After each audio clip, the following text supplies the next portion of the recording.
এই চালতা এনেছি, চালতা একটা নিরামিষ টক বানাবো। দারুণ হবে গো মা, কষ্ট না গো মা? চালতা কাটা প্রচুর কষ্ট আছে, তাই আমি কেটে নিচ্ছি। এটা মানে পরপর তো সব তার মানে কি বলে সেগুলোকে, এটা খোসা থাকে, হ্যাঁ অনেকগুলো তার পাপড়ির মতো সব করে করা থাকে। করতে হবে। এগুলো অনেকে লবণ দিয়ে থেতো করেও খায় না গো? হ্যাঁ, লবণ দিয়ে লবণ দিয়ে মাখিয়ে রোদে আমরা বসিয়ে দিতাম। এদিকে তো প্রচুর চালতা গাছ না, চালতা হয়।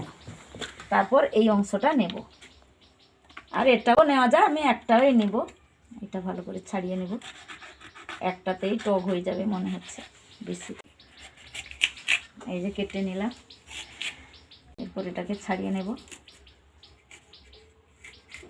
ফুলকপি, ওই যে ফুলকপি কেটে নিয়েছি, পেঁপে এইভাবে কেটে নিলাম। এরপর নিয়ে নেব কুমড়ো, কেটে নিচ্ছি। এরপর নিয়ে নেব দাঁটি কচু, ওই যে দাঁটি কচু নিলাম।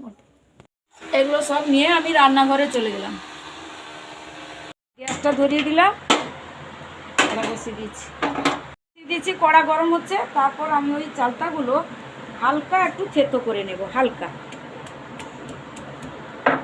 হালকা একটু করে থেতো করে নেব। দিয়ে দিলাম শুকনো লঙ্কা,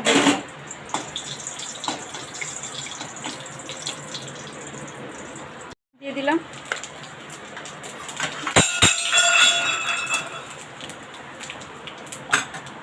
এগুলো দিয়ে দিলাম।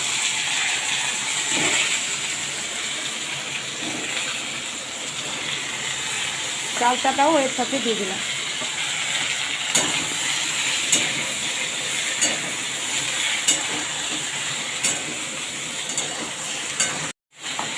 একটু নাড়াচাড়া করে নিচ্ছি, আমি একটু ঢাকনা দিয়ে দিলাম। ওই যে একটু পোস্ত বাটা রেখেছিলাম, পোস্ত আর সরিষা একসঙ্গে বেটে রেখেছিলাম, দিয়ে দিলাম। এরপর হলুদ গুঁড়ো দিয়ে দিলাম, একটু অল্প একটু লঙ্কা গুঁড়ো দিলাম, ভালো করে মাখিয়ে নিই।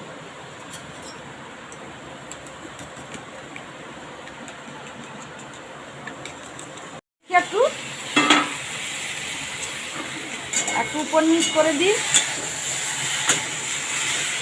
আমি একটু লবণ দিয়ে দেবো, লবণ দিয়েছিলাম না।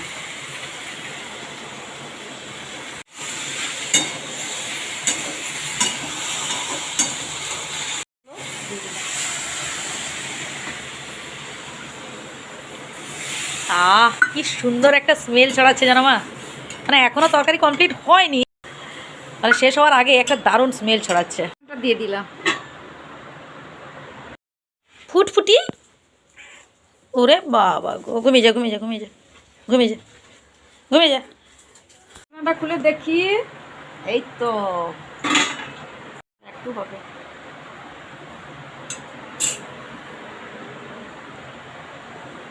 আর ঢাকনা দেবে না? না, আর ঢাকনা দেবো না, অল্প একটু তেল দিয়ে দিব। দারুণ সেন্ট উঠছে, কত হ্যাঁ সুন্দর সেন্ট, দারুণ, সেন্টটাও দারুণ, আর হচ্ছে মানে কালারটাও ব্যাপক হয়েছে। ঢাকনাটা খুলে নেব। দারুণ মা দারুণ, যেমন ফ্লেভার আর তেমন মানে কি বলবো মানে, মা তাড়াতাড়ি তুমি আমাকে খেতে দাও, তাড়াতাড়ি তুমি আমাকে খেতে দাও, আমার লোভ সামলাতে পারছি না। দারুণ হয়েছে, বন্ধ করে এবার ঢেলে নিই। চালতার টক ব্যাপক হয়েছে, ব্যাপক।